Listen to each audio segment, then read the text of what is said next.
Bab 731, Hidup Sampai Mati. Nama, pemurni ki terkuat penulis, Li Daoran. Plus matikan mengatur ulang. Luas rumah keluarga Qin memang tidak terlalu luas, namun selain 4 bangunan di dalamnya, sebagian besar areanya ditempati oleh taman yang penuh dengan tanaman mulai dari gerbang hingga ke depan. Kebun sayur hijau, padang rumput yang memelihara sapi dan domba, dan sungai jernih yang digali dengan tangan. Pemandangan ini membuat rumah keluarga Qin tidak terlihat seperti keluarga besar, melainkan sebuah taman. Fang Yu berjalan maju tanpa tergesa-gesa di bawah bimbingan seorang pelayan. Meskipun belum datang selama bertahun-tahun, rumah keluarga Qin tidak banyak berubah. Fang Yu melirik ke kebun sayur di kedua sisi, dan penampilan Qin Wudao ketika dia masih muda terlintas di benaknya. Qin Wudao ditinggalkan oleh keluarganya dan dia baru berusia 10 tahun. Dia berdiri di jalan mengemis, penampilannya yang keras kepala namun menarik, masih segar dalam ingatannya. Hanya Fang Yu yang membawa pergi Qin Wudao dan membawanya hidup selama hampir 10 tahun. Dalam hati Fang Yu, Qin Wudao memiliki karakter yang sangat mirip dengannya. Namun sayang sekali Qin Wudao tidak memiliki akar spiritual, yaitu, seperti kata pepatah, dia tidak memiliki bakat untuk berkultivasi. Orang yang tidak memiliki akar spiritual belum tentu tidak dapat berkultivasi, tetapi kesulitan dalam berkultivasi pasti 100 kali lebih sulit daripada yang lain, dan kerja keras mungkin tidak membuahkan hasil. Oleh karena itu, Qin Wudao sendiri tidak berniat memulai jalur kultivasi. Selama 10 tahun itu, Fang Yu mengajari Qin Wudao lebih banyak tentang prinsip-prinsip kehidupan dan kebijaksanaan dalam menangani berbagai hal. 10 tahun berlalu dengan tergesa-gesa. Pada usia 20 tahun, Fang Yu mengirim Qin Wudao kembali ke ibu kota dan memintanya melakukan apa yang ingin dia lakukan. Kemudian, Qin Wudao kembali ke keluarga Qin, menghukum mereka yang menjadikannya anak terlantar, dan berhasil mengambil alih kekuasaan, membalikkan tren penurunan keluarga Qin dan bangkit kembali. Keluarga Qin saat ini berdiri kokoh di puncak dunia sekuler di ibu kota utara. Ini juga merupakan hal terakhir yang dapat dilakukan Qin Wudao sebagai manusia yang tidak dapat berlatih. Tuan Fang, Tuan, ada di lantai 2 rumah ini. Pelayan itu membungkuk dan berkata. Fang Yu mengangkat kepalanya dan menatap bangunan di depannya. Itu adalah rumah kecil berlantai 2 dengan penampilan yang sangat sederhana. Fang Yu melangkah masuk. Tidak ada seorang pun di lantai pertama, jadi Fang Yu langsung menaiki tangga ke lantai 2. Di depan adalah ruang tamu dengan 2 orang berdiri di ruang tamu. Salah satunya adalah Qin Lang yang baru saja menelepon Fang Yu, dan yang lainnya adalah Qin Yimo yang sudah lama tidak bertemu. Qin Yimo menyeka air mata, tapi Qin Lang melihat sekilas Fang Yu.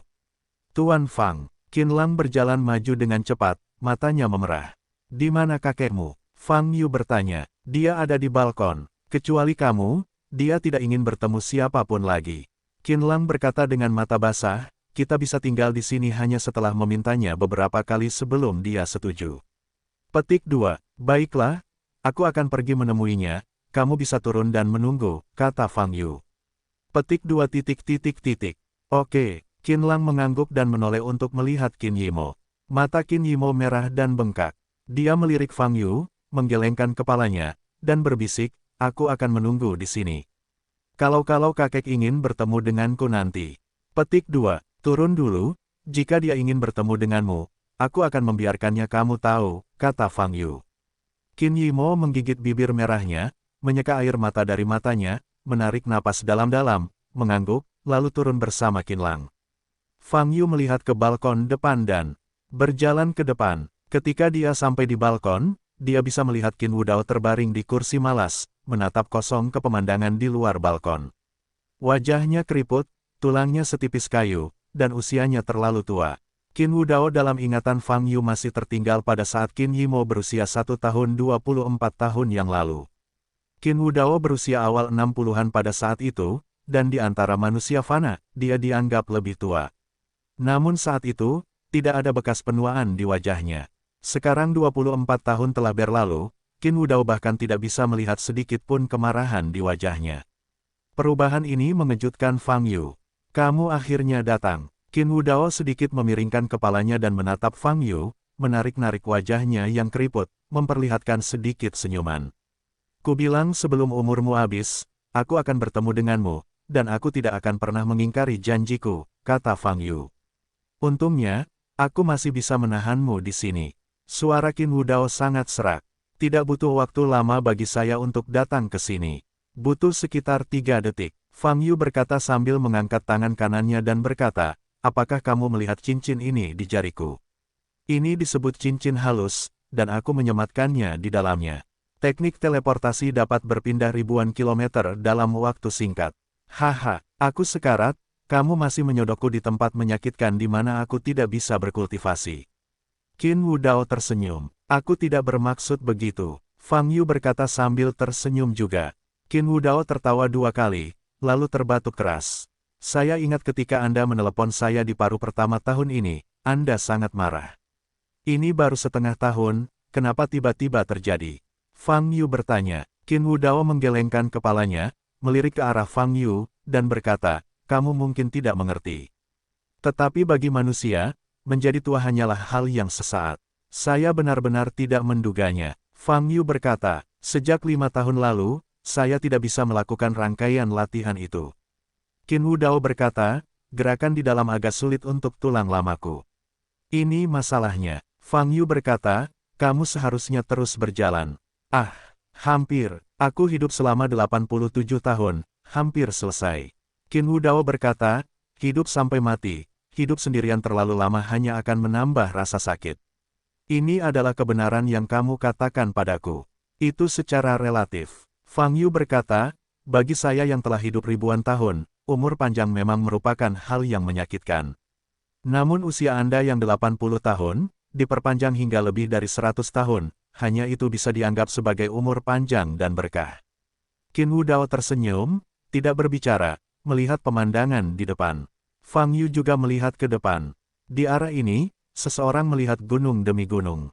Saat ini hari sudah sore, matahari perlahan terbenam, dan awan di langit menampakkan warna merah tua.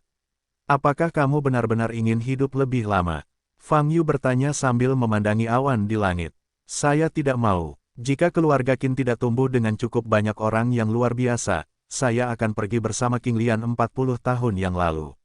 Wajah Qin Wudao layu, tapi matanya masih jernih dan cerah. Saat ini, matanya menunjukkan warna ingatan. Bayangan dalam ingatanku melambai padanya. Kali ini, dia tidak mau, dan tidak bisa mengecewakannya lagi. Surat wasiat, aku sudah membuatnya. Aku akan menyerahkan posisi patriark kepada Yimo. Qin Wudao berkata, sekarang keluarga Qin masih dalam situasi genting gelombang www.novelringan.com gelombang jika Anda mau, tolong bantu. Sekelompok Yimo. Karena itu, Qin Wudao terbatuk-batuk. Jangan khawatir, sejak kamu mengirim Qin Yimo ke Jiangnan untuk menemuiku, aku tahu kamu memiliki sempoa di hatimu. Fang Yu tersenyum tipis dan berkata, Qin Yimo, saya pasti akan membantu. Usaha saya selama bertahun-tahun belum cukup. Musuh keluarga Qin belum dibersihkan, dan ada masalah dalam keluarga. Inilah yang paling saya khawatirkan. Qin Wudao mencoba menoleh dan menatap Fang Yu.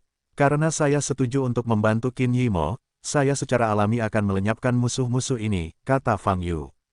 Hal-hal ini seharusnya tidak menyusahkanmu lagi.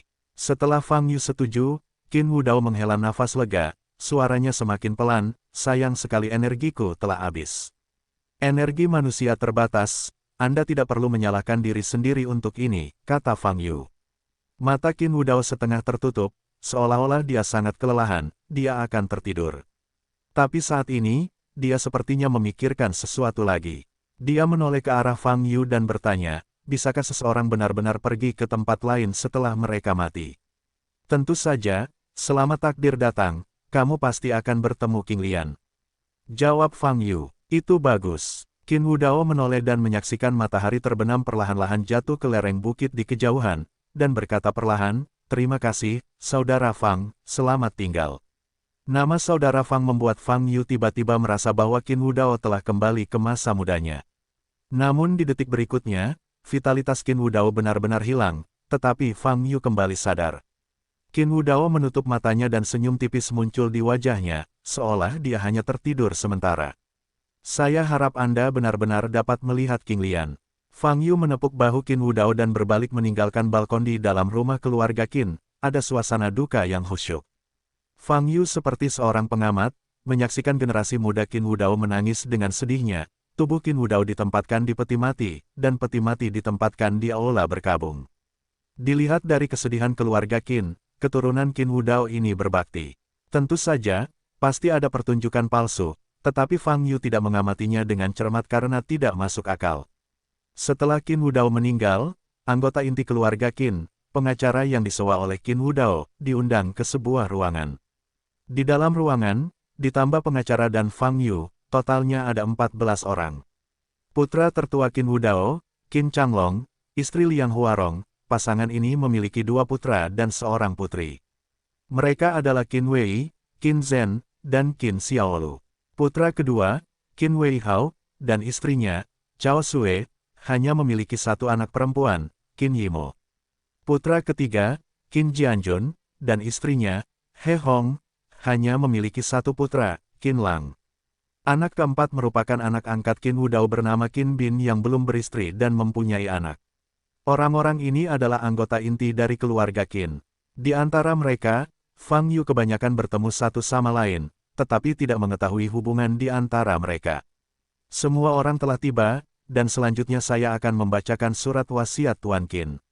Jika ada sesuatu yang tidak Anda mengerti selama periode ini, Anda dapat mengajukan pertanyaan, kata pengacara dengan sebuah dokumen di tangannya. Dan masih banyak lagi. Pengacara itu disela sebelum dia selesai berbicara. Pembicaranya adalah Qin Xiaolu. Dia adalah orang termuda di ruangan itu. Dia tampaknya baru berusia awal 20-an. Dia berpakaian sangat modis dan riasan di wajahnya. Dia jelas dipanggil kembali ketika dia keluar untuk bermain. Saat ini, dia menunjuk ke arah Fang Yu dan bertanya, siapa orang ini?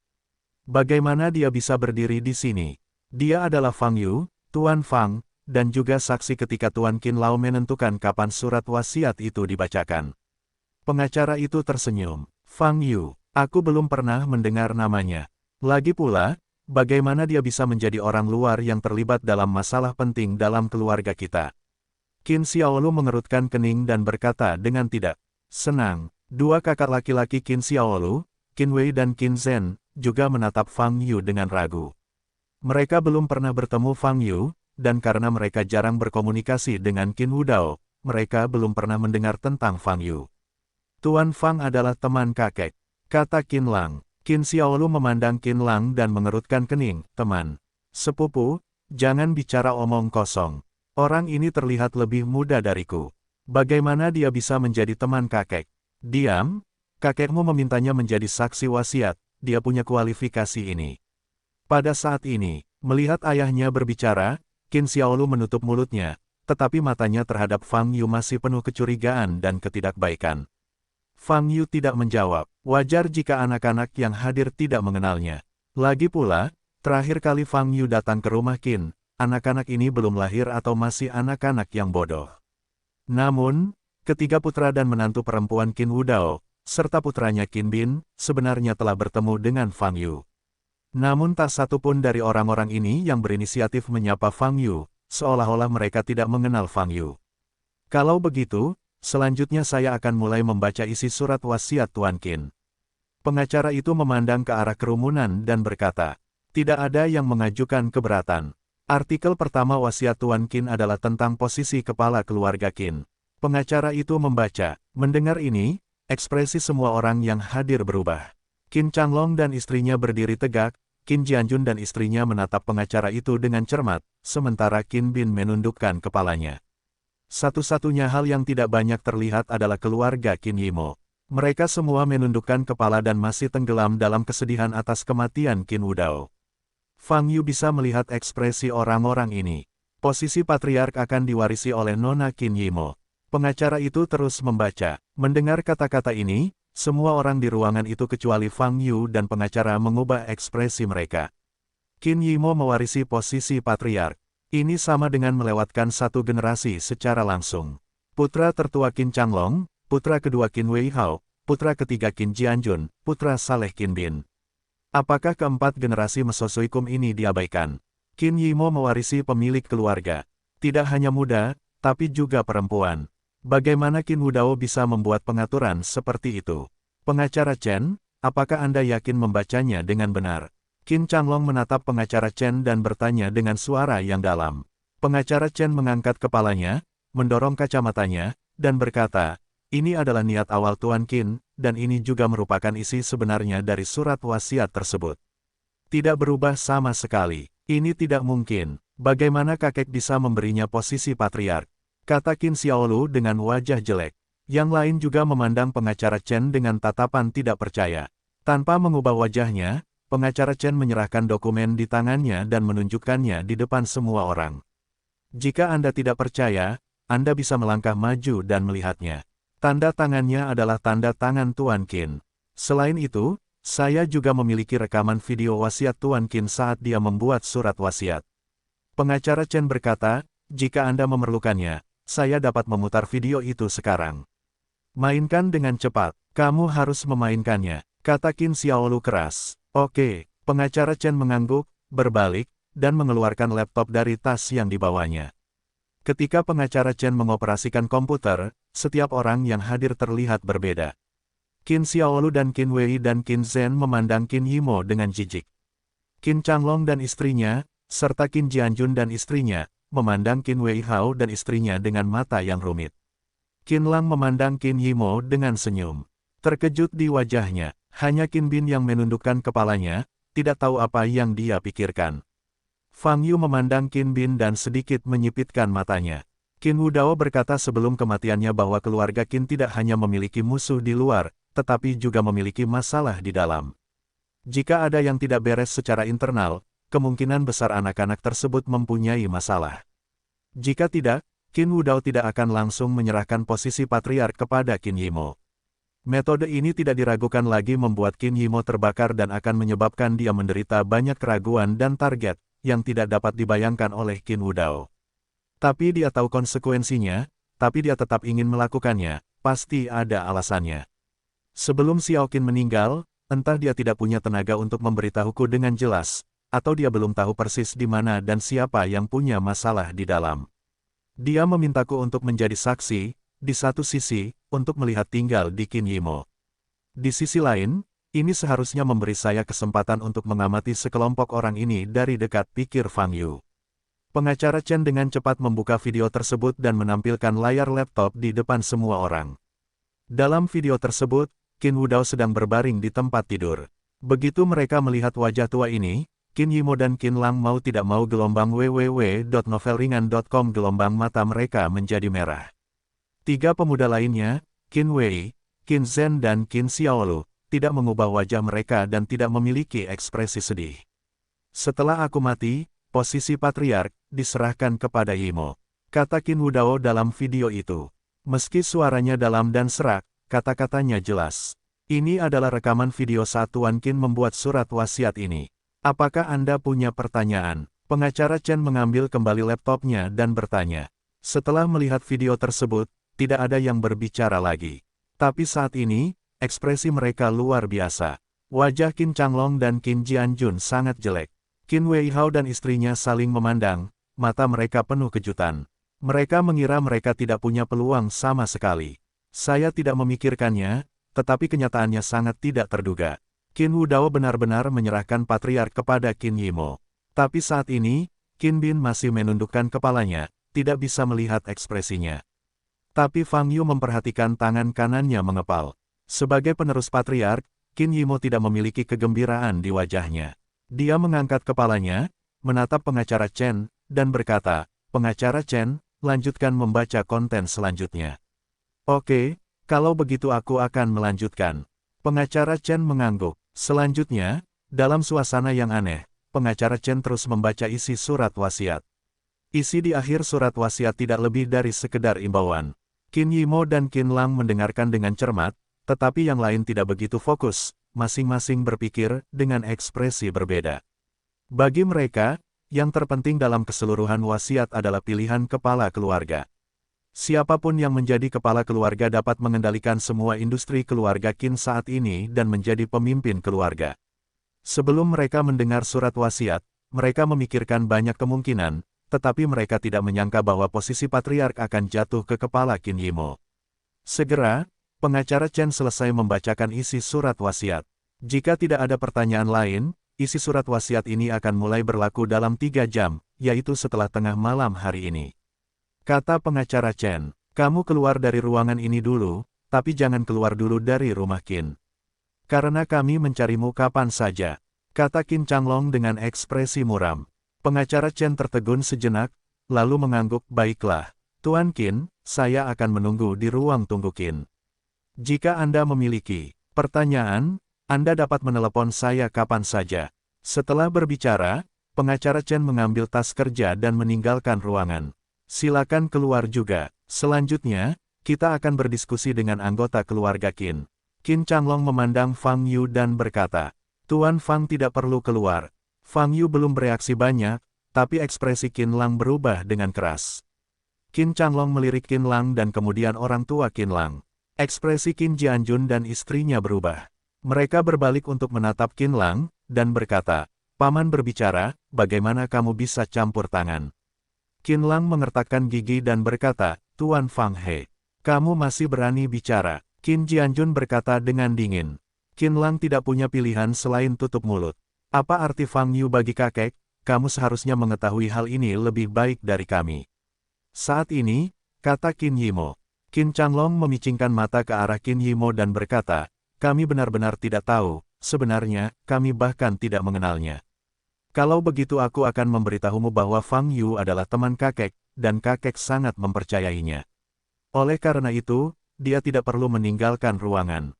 Qin Yimo memandang Qin Changlong tanpa rasa takut, dan berkata, Yimo, jangan terlalu bersemangat. Kalaupun surat wasiat itu benar, butuh waktu 3 jam untuk mulai berlaku. Dengan kata lain, kamu bukan kepala rumah sekarang, jangan masuk peran itu terlalu cepat. Istri Qin Changlong, itu bibi Qin Yimo, kata Liang Huarong aneh. Benar, meskipun kamu benar-benar menjadi kepala rumah, kamu juga merupakan generasi muda. Kamu harus menghormati orang yang lebih tua, tahu. Istri Qin Jianjun, He Hong, juga berkata. Yimo jelas tidak bermaksud begitu, dia hanya sedang tidak mood, kakak ipar ketiga, tidak masalah. Ibu Qin Yimo, Cao Suexin, tersenyum. Bagaimanapun, Fang Yu tidak perlu meninggalkan ruangan, kata Qin Yimo dengan tegas. Qin Changlong memandang Qin Yimo, cahaya dingin melintas di matanya. Sepupu, apa maksudmu? Apakah ini Fang Yu laki-lakimu? Apakah Anda perlu melindunginya seperti ini? Bahkan jika dia ingin memasuki pintu rumah Qin, dia harus melihat wajah banyak tetua terlebih dahulu, kan? Kata Qin Xiaolu. Wajah Qin Yimo jelek, dan dia akan membantah. Yah, karena kamu bersikeras mempertahankan Fang Yu, maka tinggallah. Mari kita bicara tentang bisnis sekarang. Saat ini, kata Qin Changlong. Qin Yimo menarik napas berat dan tidak berbicara. Hal pertama yang ingin saya tanyakan adalah pertanyaan yang ingin ditanyakan oleh semua tetua di sini kepada Anda. Qin Changlong berkata perlahan, Yimo, apakah menurutmu kamu memiliki kemampuan untuk mengatur keluarga Qin sekarang? Mendengar kata-kata ini, kulit orang tua Qin Yimo, Qin Weihao dan istrinya berubah. Ketika Qin Changlong menanyakan pertanyaan ini, artinya jelas. Dia ingin Qin Yimo menyerahkan posisi patriark. Kakek memilih saya, dan tentu saja percaya bahwa saya memiliki kemampuan ini. Dan saya sendiri, saya juga berpikir bahwa saya memiliki kemampuan yang sesuai, kata Qin Yimo. Melihat wajah tenang Qin Yimo, dia segera keluar dari Qin Wudao begitu dia membuka mulutnya, wajah Qin Changlong bergerak-gerak, hampir tidak bisa meregang. Dia sangat marah. Posisi patriark yang telah lama diidam-idamkan diambil begitu saja dan jatuh ke kepala seorang gadis yang lebih muda. Jika tidak banyak orang yang hadir, Qin Changlong akan benar-benar melompat marah. Yimo, kamu terlalu percaya diri. Properti keluarga Qin saat ini melibatkan semua aspek, yang sebagian besar biasanya dijalankan oleh aku dan kakak tertuaku. Kamu tidak memiliki pengalaman sama sekali, jadi sulit bagimu untuk mengambil alih sebagai kepala rumah. Bentuklah kerjasama yang baik dengan kakak. Pada saat ini, kata Qin Jianjun, kata-katanya sebenarnya merupakan ancaman yang terang-terangan. Artinya meskipun Qin Yimo menjadi kepala keluarga, dia dan Qin Changlong juga dapat menempatkan Qin Yimo di atas dan tidak mematuhi perintah apapun. Bagaimanapun, industri-industri itu sebelumnya dijalankan oleh saudara-saudaranya, dan orang-orang di dalamnya juga menuruti perintah mereka. Iya, Yimo, jangan dipikir-pikir. Kamu junior dan perempuan. Kalau kamu benar-benar duduk di posisi kepala keluarga, apalagi orang-orang di dalam keluarga, apa pendapatmu tentang kami? Keluarga Qin, ada begitu banyak orang yang benar-benar membiarkan seorang gadis menjadi kepala rumah, tetapi laki-laki lain sangat tidak kompeten. Orang-orang itu pasti akan mengatakan bahwa, ketika saatnya tiba, reputasi keluarga Qin kita. Liang kata Huarong, Yimo, jika kamu benar-benar ingin menjadi kepala rumah, 10 atau 20 tahun kemudian, dan kemudian menyerahkan posisimu kepadamu, maka situasinya akan berbeda, dan kamu akan memiliki cukup pengalaman dan kemampuan. He Hong menggema. Menghadapi pengepungan semua orang, Qin Lang memandang Qin Yimo dengan ekspresi khawatir di matanya. Wajah Qin Yimo dingin, dan berkata, saya tidak peduli apa yang Anda pikirkan, inilah yang dimaksud kakek. Saya pasti akan menghormati pengaturan kakek. Ketika kakek membuat surat wasiat, dia jelas tidak berpikiran jernih. Surat wasiat ini seharusnya tidak berlaku. Kata Qin Xiaolu keras. Mendengar kata-kata ini, ekspresi Qin Yimo menjadi lebih dingin, dan dia memandang Qin Xiaolu dan berkata, tolong tutup mulut. Qin Xiaolu terkejut dan seluruh tubuhnya gemetar. Sepupu, apa maksudmu? Menurutmu tidak menyenangkan terpilih menjadi kepala rumah? Qin Zhen melangkah maju dan mengerutkan kening. Jelas Xiaolu terlalu banyak bicara. Qin Lang tidak bisa membantu tetapi berjalan keluar dan berkata, apa yang berlebihan, bukankah pernyataannya sangat normal? Jika kakek sadar, bagaimana dia bisa memberinya posisi patriark? Pikirkanlah, Qin Lang. Qin Wei juga berdiri, menatap Qin Lang dan berkata. Qin Lang menjadi pucat karena marah dan mengepalkan tangannya. Tampaknya tidak semua orang di keluarga Qin berpendidikan tinggi. Terutama ketiga anak Qin Changlong, putra tertua. Saya tidak salah mengira Qin Changlong pada awalnya. Fang Yu diam-diam menggelengkan kepalanya dan berkata dalam hatinya. Untuk sesaat, suasana di dalam ruangan menjadi mencekam. Wei Hao, kamu harus menjaga putrimu, dia agak keterlaluan. Qin Changlong memandang Qin Wei Hao dan berkata dengan wajah berat. Ekspresi Qin Wei Hao berubah, dan dia mengangguk berulang kali, dan berkata, ya, saya akan menjaganya. Qin Yimo melihat penampilan ayahnya yang bernada rendah, matanya penuh kekecewaan. Ledakan, ketika pikiran setiap orang berbeda, Qin Bin, yang diam dari belakang, menendang meja di sebelahnya dengan keras dan membuat suara. Kamu, diskusikan perlahan. Qin Bin melirik semua orang, matanya dingin. Terutama saat dia melihat ke arah Qin Yimo, matanya tajam. Kemudian, dia melewati kerumunan dan keluar ruangan. Kalau begitu, mari kita bahas nanti, masih ada yang harus dilakukan nanti. Kata Qin Changlong, menoleh untuk melihat Qin Jianjun. Mata kedua orang itu bertemu, dan ada warna samar di mata mereka. Adegan ini ditangkap oleh Fang Yu. Fang Yu dan Qin Yimo berjalan keluar dari rumah keluarga Qin dan berjalan perlahan di sepanjang jalan di pinggiran kota. Saat itu sudah jam 9.20 malam, dan hari sudah gelap. Namun ada lampu jalan di kedua sisi jalan setapak, dan lampu tersebut memetakan jalan setapak secara redup. Saya perlu tahu apa yang terjadi dengan keluarga Qin dalam 6 bulan terakhir, kata Fang Yu. Qin Yimo sangat tertekan, tetapi ketika dia mendengar masalah Fang Yu, dia masih menoleh dan berbicara dengan serius. Dalam 6 bulan terakhir, keluarga Qin mengalami pukulan telak di segala aspek. Saat menawar sebuah proyek, setiap kali pesaing dapat memenangkan keluarga Qin dengan keuntungan yang sangat kecil, mereka dapat memenangkan proyek tersebut. Dari titik inilah Qin Wudao sampai pada kesimpulan bahwa ada yang tidak beres dalam keluarga. Terlepas dari masalah komersial tersebut, keselamatan pribadi anggota keluarga tidak dapat dijamin. Qin Yimo telah dibunuh berkali-kali tahun ini. Baru setelah dia kembali ke rumah Qin dan tinggal untuk mengurangi keluar rumah, situasi ini membaik. Secara keseluruhan, keluarga Qin mengalami kehidupan yang sangat sulit dalam 6 bulan terakhir, dan momentum perkembangan pesat pada tahun-tahun sebelumnya telah terkendali.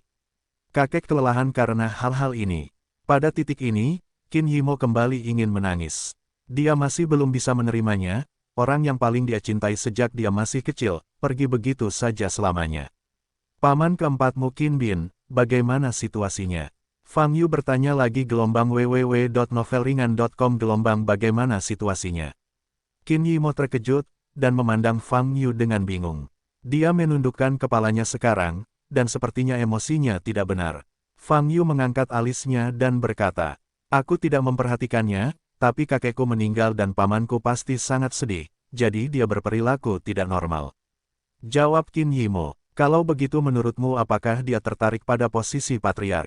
Fang Yu bertanya. Qin Yimo menggelengkan kepalanya, dan berkata, paman keempat, harus menjadi orang di seluruh keluarga yang paling tidak tertarik dengan posisi kepala rumah.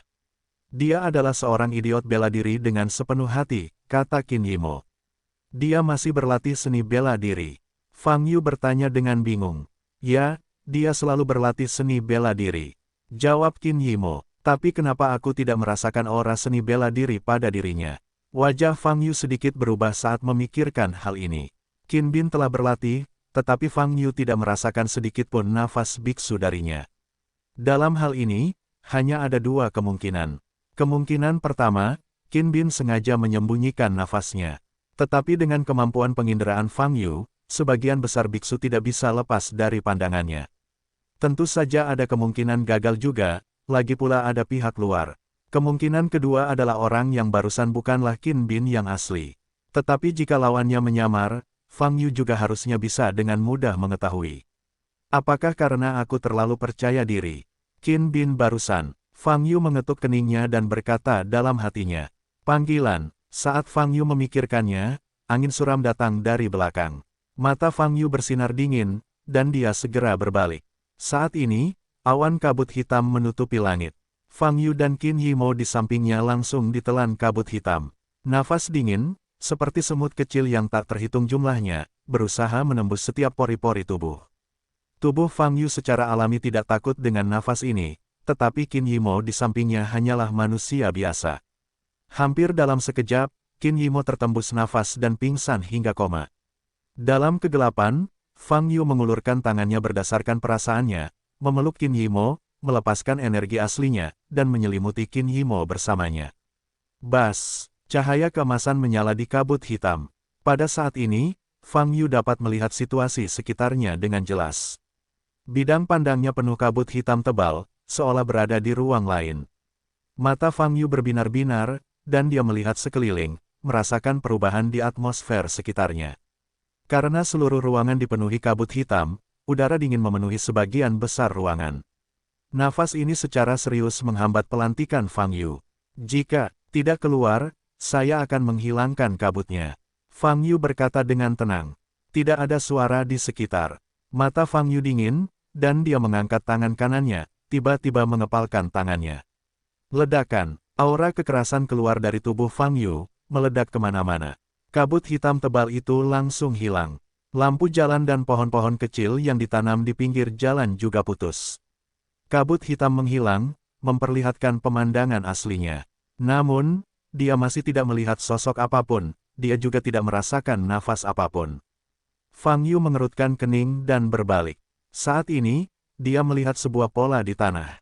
Meski lampu jalan di sekitarnya rusak, namun dengan cahaya bulan, penampakan pola ini masih terlihat jelas. Di permukaan, ini adalah bunga yang aneh. Bunganya hanya memiliki 3 kelopak, kelopaknya berbentuk segitiga, dan ujungnya dicat berduri. Itu bukan milik jenis bunga apapun dalam kognisi Fang Yu. Jelas sekali, ini merupakan tanda sebuah organisasi. Tapi ini pertama kalinya Fang Yu melihat pola bunga aneh ini. Organisasi macam apa? Fang Yu menyentuh dagunya, namun saat ini, dia tiba-tiba menyadari arti dari pola yang ditinggalkan pihak lain.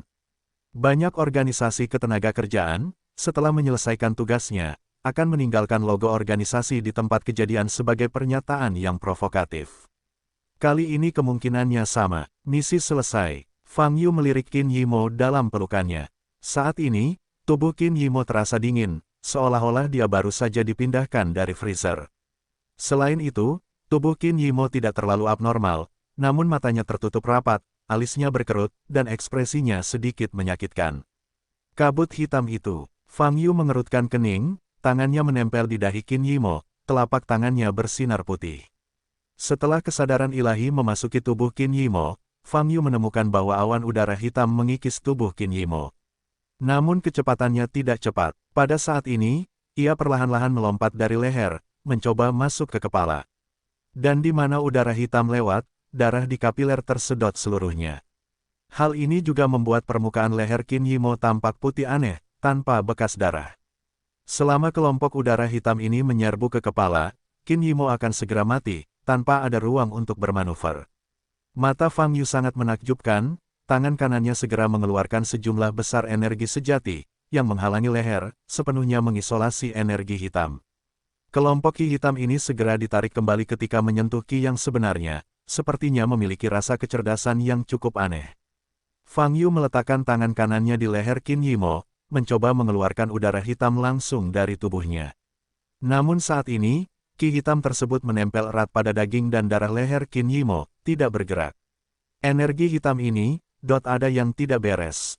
Mata Fang Yu berkilat keheranan.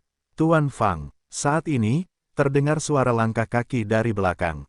Qin Lang datang dari belakang dengan dua penjaga dari Grandmaster Realm. Apa yang terjadi? Qin Lang hendak bertanya, tapi sekilas dia melihat Qin Yimo terbaring di pelukan Fang Yu dalam keadaan koma. Saudari, wajah Qin Lang berubah drastis. Dia kebetulan berada di dekat sini sekarang. Mendengar suara itu, dia tahu ada yang tidak beres, dan buru-buru membawa dua penjaga. Tapi dia tidak menyangka Qin Yimo lah yang mengalami kecelakaan itu. Jangan panik, aku butuh tempat yang tenang. Fang Yu mengangkat matanya untuk melihat Qin Lang dan berkata, petik 2 titik titik titik.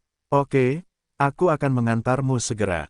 Qin Lang berkeringat di dahinya dan memaksa dirinya untuk tenang, kata. Masalah ini tidak boleh beredar untuk saat ini, setidaknya malam ini harus dirahasiakan. Fang Yu memesan lagi. Bagus. Qin Lang mengangguk. Kemudian dia berbalik dan mengucapkan beberapa patah kata kepada dua penjaga di belakangnya. Kedua penjaga ini adalah pengawal eksklusifnya, dan mereka pada dasarnya adalah orang kepercayaan dan tidak berbicara omong kosong. Kemudian, Qin Lang memimpin Fang Yu ke rumah keluarga Qin melalui pintu samping. Bangunan ini adalah loteng keluarga Qin kami. Biasanya tidak ada yang datang. Qin Lang berkata, tapi saya tidak punya kuncinya di sini. Saya hanya bisa naik ke atas. Oke, Fang Yu menjawab, memegangi Qin Yimo, melompat ke lantai 2, dengan paksa membuka jendela, dan masuk ke dalam. Qin Lang berdiri di bawah, ekspresinya ragu-ragu. Bagaimanapun, ini adalah peti harta karun keluarga Qin. Dulu, hanya Qin Wudao atau orang-orang yang dipimpin oleh Qin Wudao yang bisa memasukinya. Jika Anda menerobos masuk seperti ini sekarang, konsekuensinya akan serius jika Anda ditemukan.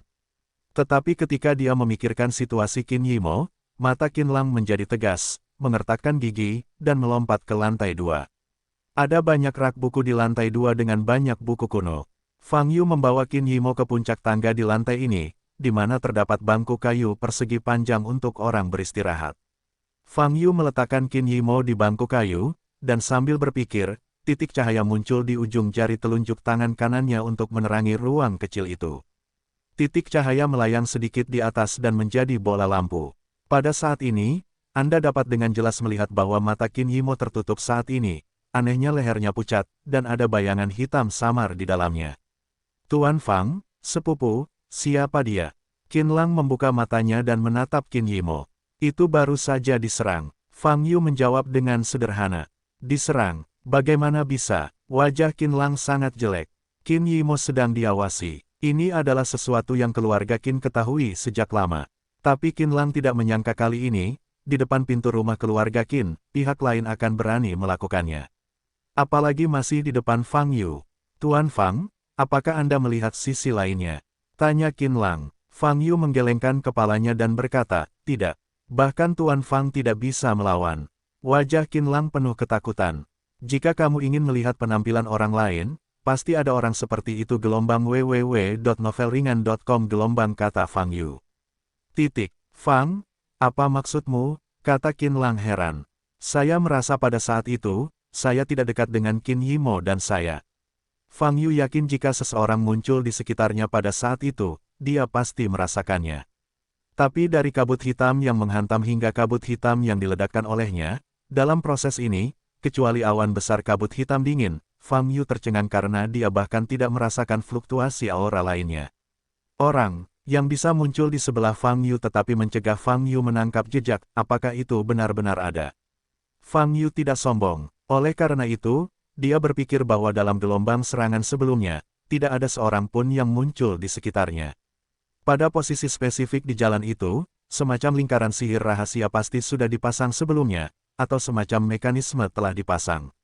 Ketika Fang Yu dan Qin Yimo berjalan ke jalan setapak, mereka memicu mekanisme atau lingkaran sihir yang mengarah ke kabut hitam. Dibandingkan dengan seseorang yang muncul tetapi lolos dari pelantikan Fang Yu, kemungkinan besar tidak ada siapa-siapa. Namun dalam kedua kasus tersebut, sebuah kesimpulan dapat ditarik. Memang ada hantu di dalam keluarga Qin. Fang Yu dan Qin Yimo datang untuk berjalan-jalan di jalan setapak di luar rumah Qin sebagai kejutan sementara. Organ atau lingkaran sihir di jalan harus diatur terlebih dahulu. Jelas sekali, seseorang di keluarga Qin telah memantau keberadaan Qin Yimo dan melaporkan situasinya setiap saat. Dan hantu batin, ini akan sulit dikunci untuk sementara waktu. Karena Fang Yu dan Qin Yimo bertemu banyak orang dalam perjalanan keluar dari gerbang keluarga Qin. Pelayan, penjaga yang menjaga gerbang, dan banyak anggota keluarga Qin. Untuk menemukan inner ghost darinya, tidak mudah dikatakan sederhana, dan tidak sulit dikatakan sulit, namun butuh waktu sekarang, sebelum waktunya menangkap hantu batin, Qin Yimo harus disembuhkan terlebih dahulu. Tuan Fang, sepupu saya seharusnya baik-baik saja, kan? Qin Lang bertanya dengan gugup. Tidak yakin, tapi harus disembuhkan, kata Fang Yu. Saat berbicara, Fang Yu meletakkan tangan kanannya di dahi Qin Yimo lagi, dan cahaya putih muncul di telapak tangannya. Segerombolan kepolosan murni dengan kehangatan memasuki tubuh Qin Yimo. Zenqi mendatangi leher Qin Yimo, perlahan memperbaiki kerusakan di lehernya. Namun nyatanya kerusakannya tidak besar, namun darah di kapiler leher terserap seluruhnya. Selama energi hitam yang melekat pada daging dan darah dipaksa keluar atau dibersihkan, dan darah bersirkulasi kembali, keadaan akan menjadi lebih baik. Qin Lang berdiri di samping, menatap Fang Yu dengan gugup, lalu ke Qin Yimo. Tenang, masalahnya tidak terlalu besar. Fang Yu menoleh dan berkata pada Qin Lang. Mendengar kata-kata ini, Qin Lang menghela nafas lega. Qin Wudao baru saja meninggal, dan jika Qin Yimo mengalami kecelakaan dan kehilangan dua kerabat terbaiknya dalam satu hari, dia pasti akan pingsan. Adapun Fang Yu, dia sudah memikirkan cara menyerap energi hitam di leher Qin Yimo dengan jelas. Karena udara hitam ada di leher Qin Yimo, Fang Yu tidak mudah untuk mencobanya sesuka hati. Anda harus terlebih dahulu mencari tahu apa itu Qi hitam, dan kemudian menemukan cara untuk menghilangkannya. Dilihat dari 2 poin bahwa Qi hitam takut dengan Qi asli Fang Yu, dan melekat pada daging dan darah untuk mencegah dipaksa keluar, kelompok Qi hitam ini tampaknya memiliki tingkat kecerdasan tertentu. Ia dapat merasakan bahaya dan meresponsnya. Bukankah ini sejenis gas, tapi makhluk hidup? Memikirkan hal ini, Fang Yu segera membuka matanya. Cahaya merah muncul di pupilnya, dan pandangan Fang Yu berubah. Di bidang penglihatannya, Fang Yu mampu memperbesar secara ekstrim, melihat dengan jelas setiap partikel di udara hitam ini. Segera, Fang Yu mengatakannya. Benar saja, itu bukanlah gas, melainkan makhluk hidup. Kelompok energi hitam ini sebenarnya dibentuk oleh sekelompok besar serangga hitam kecil. Ukurannya, bahkan dalam pandangan Fang Yu saat ini, masih tampak sangat kecil. Tapi Fang Yu dapat dengan jelas melihat bahwa tubuh setiap serangga sedikit menggeliat. Apakah kabut hitam tadi semuanya serangga? Memikirkan hal ini, mata Fang Yu bersinar karena terkejut. Serangga sekecil itu, untuk membentuk kabut berdarah tadi, setidaknya harus ada 1 juta, bukan? Fang Yu pernah mengenal seorang peternak serangga profesional yang membudidayakan ribuan serangga, beberapa di antaranya berukuran sangat kecil.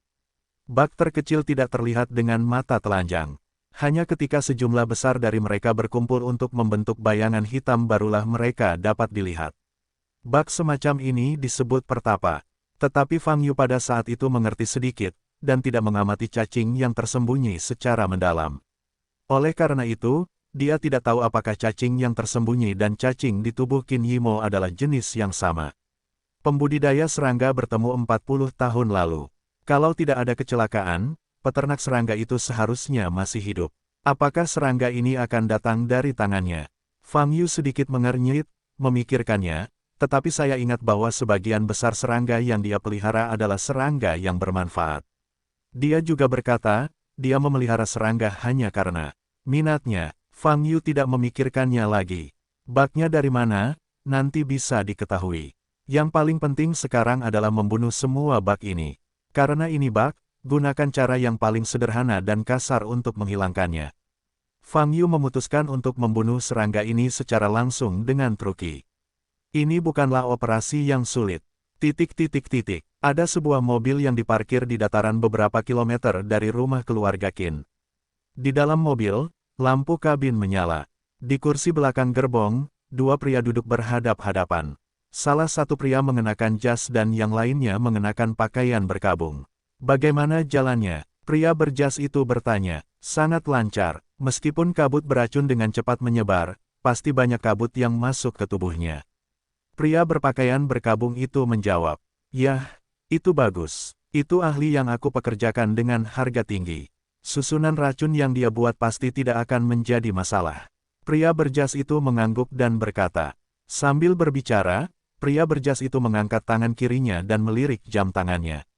Saat ini, sudah pukul 10.40 malam. Di mana dia saat ini?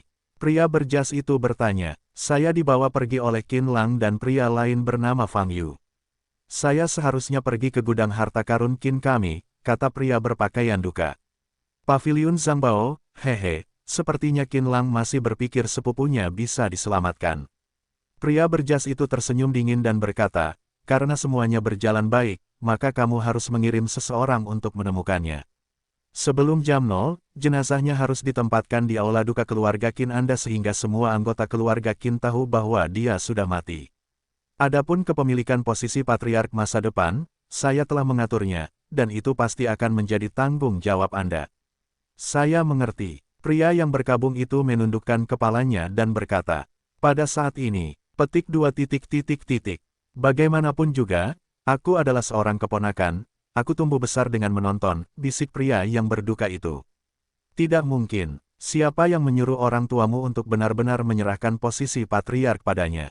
Pria berjas itu mencibir dan berkata, jika posisi patriark jatuh langsung padamu, maka Qin Yimo akan jangan mati, semua orang senang. Selanjutnya, aku juga memberi kesempatan pada Qin Yimo sebelumnya, tapi dia mengabaikanku sama sekali dan menatapku. Maka tidak ada yang bisa menyalahkan orang lain. Jadi, semua kesalahan adalah kesalahan Qin Yimo dan orang tuamu yang sudah meninggal, kamu tidak perlu merasa bersalah sama sekali. Pria berjas itu mengulurkan tangannya dan menepuk bahu pria berjas berkabung. Saya mengerti, saya pasti akan menangani ini. Pria yang berkabung itu mengangkat kepalanya dan berkata, yah, ada yang harus aku selesaikan, jadi aku pergi dulu. Besok pagi, berita bahwa kamu akan menjadi pemilik baru keluarga Qin akan menyebar ke seluruh ibu kota utara. Aku akan mengucapkan selamat padamu atas anggur terkenal di koleksiku, pada waktu itu. Pria berjas berkata sambil tersenyum. Terima kasih, tuanmu datang. Pria berpakaian berkabung itu mengepalkan tinjunya dan mendorong pintu untuk keluar dari mobil. Segera, mobil itu pergi. Pria yang berkabung itu berdiri di sana selama beberapa detik, bergumam pada dirinya sendiri. Qin Wudao, jangan salahkan saya karena kejam, Anda memaksa saya melakukan ini. Selesai. Fang Yu berdiri. Dia menggunakan 2 gelombang energi sejati untuk menyatukan serangga secara perlahan. Setelah itu, kedua energi tersebut bergabung, dan serangga tidak lagi memiliki ruang untuk bertahan hidup, dan dimusnahkan oleh Zenki Fang Yu. Tuan Fang, kapan adikku bisa bangun? Qin Lang bertanya gelombang www.novelringan.com gelombang tunggu sebentar, tidak lama. Fang Yu berkata, bagus, jawab Qin Lang. Qin Lang, menurutmu, siapa yang akan melakukan sesuatu pada adikmu malam ini? Fang Yu bertanya. Mendengar pertanyaan ini, Qin Lang terkejut. Faktanya, dia telah memikirkan masalah ini sejak dia melihat Qin Yimo. Namun, kemungkinan jawaban atas pertanyaan ini mengejutkannya, dan dia tidak berani menyelidikinya lebih jauh. Pada saat ini, menghadapi pertanyaan Fang Yu, dia tidak bisa lagi mengelak, jadi dia menjawab, saya pikir, hanya mereka yang ingin memperjuangkan posisi patriark yang akan bertindak atas sepupunya. Mengapa Anda mengatakan itu? Bukankah sepupumu berisiko dibunuh tahun ini? Fang Yu bertanya, jika pihak lain ingin membunuhnya, kamu tidak harus memilih periode waktu yang sensitif malam ini. Xiao Qin baru saja meninggal. Qin Lang membeku sesaat sebelum menyadari bahwa Xiao Qin Fang Yu yang dibicarakan adalah Qin Wudao. Namun dia, yang akrab dengan Fang Yu, tidak mempermasalahkan gelar tersebut, dengan mengatakan, pengacara Chen baru saja mengatakan bahwa surat wasiat akan berlaku efektif setelah tengah malam ini. Dengan kata lain, setelah tengah malam, sepupunya akan resmi menjadi keluarga Qin. Patriark, bahkan jika sepupumu menjadi patriark, mereka bisa melakukannya lagi. Ketika Qin Yimo meninggal, mereka masih bisa menjadi patriark. Fang Yu mengangkat alisnya dan berkata, "Tidak, kakek telah menetapkan aturan keluarga sebelumnya. Jika Patriark Ren meninggal secara tidak terduga dan dia gagal menunjuk ahli waris, maka posisi Patriark akan diwariskan kepada kerabat terdekat."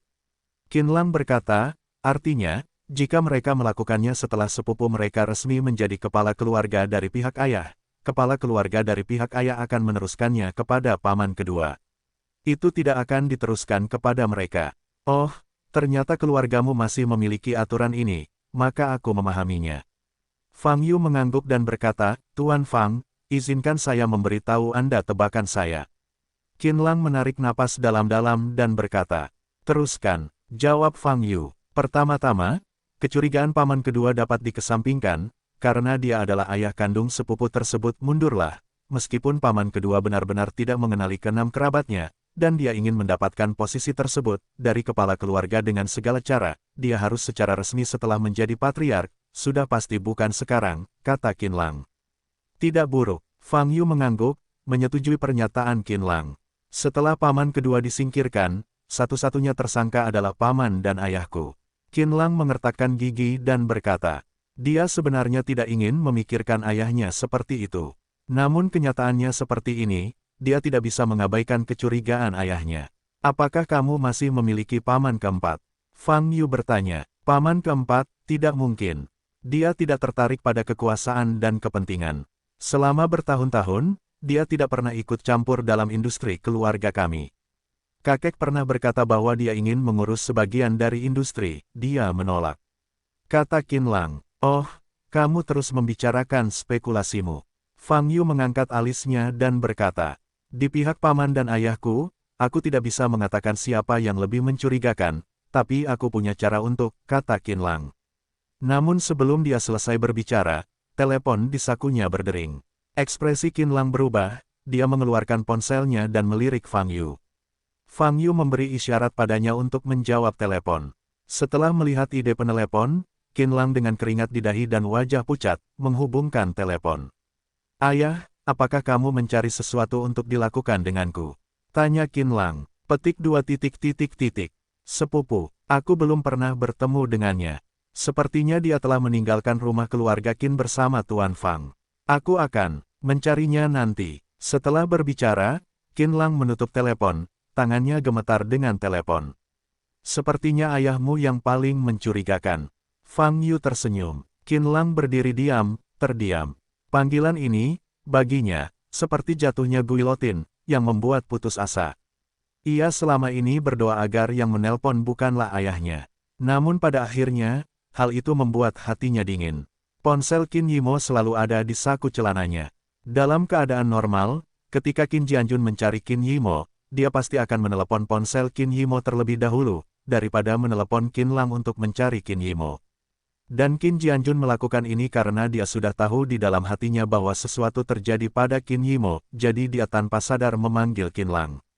Di sisi lain, saya juga ingin memastikan kematian Qin Yimo secepatnya, agar isi warisan patriark dalam surat wasiat tidak sah. Bagaimana bisa menjadi seorang ayah? Bagaimana dia bisa melakukan ini? Hanya untuk menjadi kepala keluarga. Qin Lang merasa pikirannya kosong, dan napasnya menjadi sulit. Dia berdiri diam dan bisa mendengar detak jantung yang cepat. Namun saat ini, ponselnya berdering lagi. Qin Lang terkejut dan mengeluarkan ponselnya. Telepon itu dari Paman Qin Changlong. "Paman," Qin Lang menjawab telepon, "Sepupu. Aku juga mencarinya." "Oke." Setelah menutup telepon, Qin Lang memandang Fang Yu, dan kemudian ponsel di tangannya jatuh ke tanah. Panggilan telepon paman dan ayah datang satu demi satu, tidak sampai 5 detik setelah jeda. Keduanya mencari Qin Yimo, tetapi mereka berdua langsung menelepon Qin Lang. "Apa yang sedang terjadi di sini?" Saat ini, Fang Yu mengeluarkan ponsel dari saku celana Qin Yimo dan melihatnya.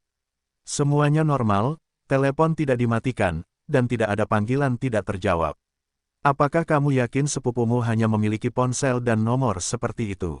Fang Yu bertanya. Ya, Qin Lang mengangguk. Ini agak menarik. Fang Yu menyentuh dagunya, dan pada dasarnya memahami situasinya. Paman dan ayahmu, apa yang kamu lakukan dengan sepupumu? Fang Yu bertanya. Mereka mengatakan akan mengadakan pertemuan internal lagi. Jawab Qin Lang. Baiklah, ayo bersiap-siap berangkat, ajak sepupumu dan lihat siapa yang akan terkejut.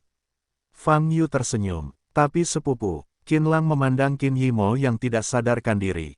Tidak apa-apa, aku bisa membangunkannya dengan cepat. Fang Yu berkata, meskipun tidak bagus melakukan ini, saya tidak sabar untuk berpikir bahwa pertunjukan hebat akan segera dipentaskan. Sore harinya, tepat pukul 11.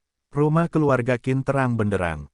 Sekelompok besar orang, setelah menerima pesanan, mencari keberadaan Qin Yimo. Namun saat ini, Fang Yu, Qin Yimo, dan Qin Lang masuk melalui gerbang dengan angkuh. Nona, dari mana saja kamu? Banyak orang yang mencarimu. Seorang pengurus rumah tangga datang dan bertanya. Wajah Qin Yimo tidak begitu bagus saat ini, tapi otaknya sangat jernih.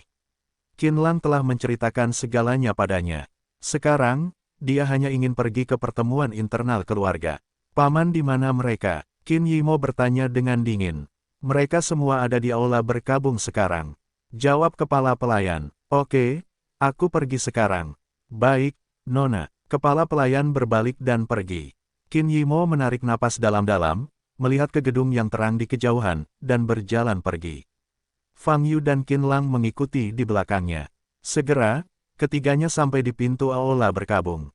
Qin Changlong dan ketiga anaknya, Qin Weihao, Qin Jianjun, dan Qin Bin, semuanya mengenakan pakaian berkabung, membungkuk di depan peti mati dengan tubuh Qin Wudao tergeletak di depan aula berkabung. Qin Yimo berdiri tak bergerak di belakang mereka. Tapi langkah kakinya telah terdengar. Qin Weihao menoleh, melihat Qin Yimo, tersenyum dan berkata, Yimo, dari mana saja kamu datang dan beribadah sekarang? Pada saat ini, Qin Changlong, Qin Jianjun dan yang lainnya juga berbalik dan melihat ke arah Qin Yimo. Kemana kamu pergi? Jangan menyapa. Qin Changlong mengerutkan kening dan bertanya. Di hari seperti ini, apakah kamu berani berlarian? Qin Jianjun juga memarahi dan memarahi. Fang Yu bisa melihat ekspresi orang-orang ini. Pada saat ini, Fang Yu melihat ke samping, masih membungkuk pada Qin Bin dengan kepala di tanah. Karena kepala di tanah, tidak ada ekspresi yang terlihat. Namun tangannya, yang tertahan di tanah, mengepal, dan terulur, mengungkapkan suasana hatinya saat ini. Itu benar-benar dia. Fang Yu menyipitkan mata sedikit, dan senyuman muncul di sudut mulutnya. Kamu berbicara, kemana kamu pergi? Pamanmu mengatakan bahwa teleponmu tidak dapat tersambung dan tidak ada yang dapat ditemukan. Kami bertanya kepada Qin Lang, tetapi Qin Lang tidak dapat menemukanmu. Qin Changlong jelas marah dan bertanya. Yimo, kamu pergi kemana? Jelaskan pada pamanmu, aku tahu kamu pasti tidak akan kehabisan tanpa alasan. Ibu Qin Yimo, Cao Suerou bertanya. Seseorang ingin membunuhku. Saat ini, Qin Yimo berkata dengan dingin. Apa? Mendengar kalimat ini, ekspresi semua orang yang hadir berubah. Qin Bin, yang tidak menoleh ke belakang, tiba-tiba gemetar. Yimo, apa yang terjadi? Qin Weihao menjadi pucat, berdiri dan bertanya.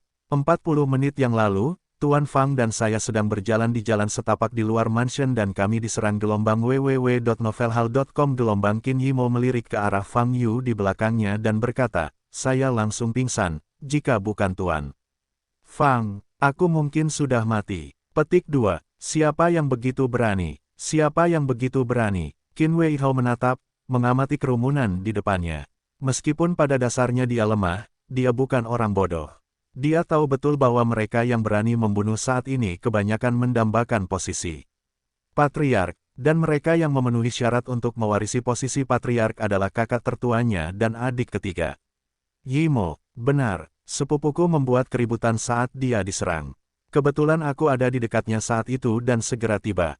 Saat ini, Qin Lang berdiri dan berkata, kamu juga ada di sana, bagaimana dengan panggilan tadi?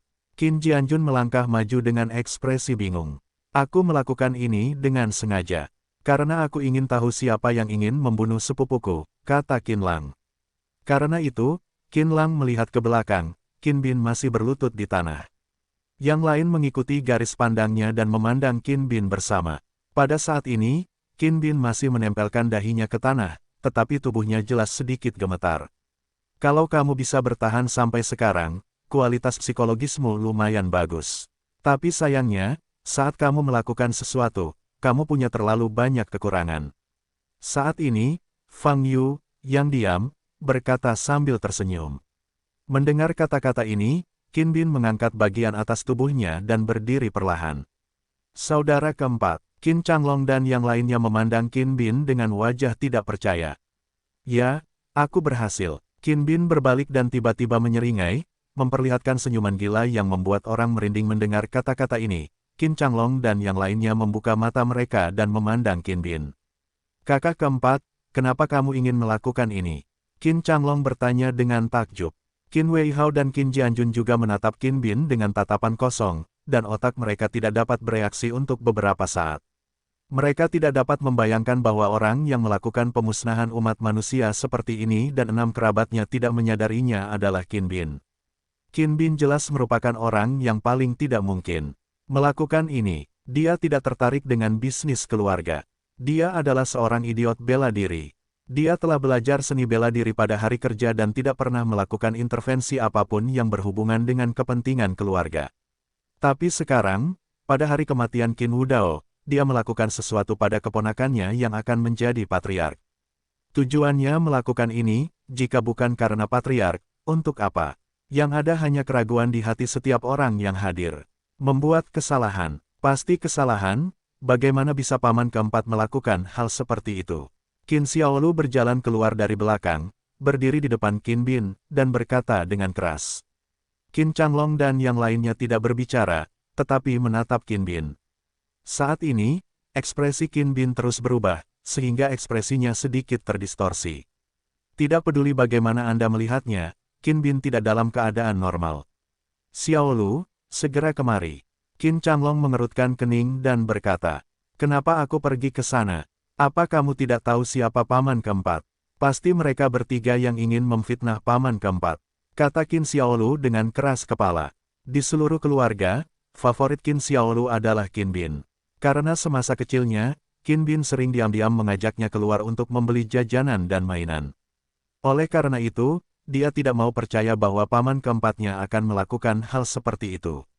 Qin Xiaolu, segera datang ke sini, kata Qin Changlong dengan marah. Tidak akan, kamu harus membuat paman keempatmu tidak bersalah. Qin Xiaolu menginjak kakinya, melipat tangan di dada, dan berdiri diam. Setelah berbicara, Qin Xiaolu menoleh lagi, menatap Qin Bin, dan berkata, Paman Si, kamu memberitahu mereka bahwa kamu tidak melakukannya. Petik 2. Aku berkata, aku yang melakukannya.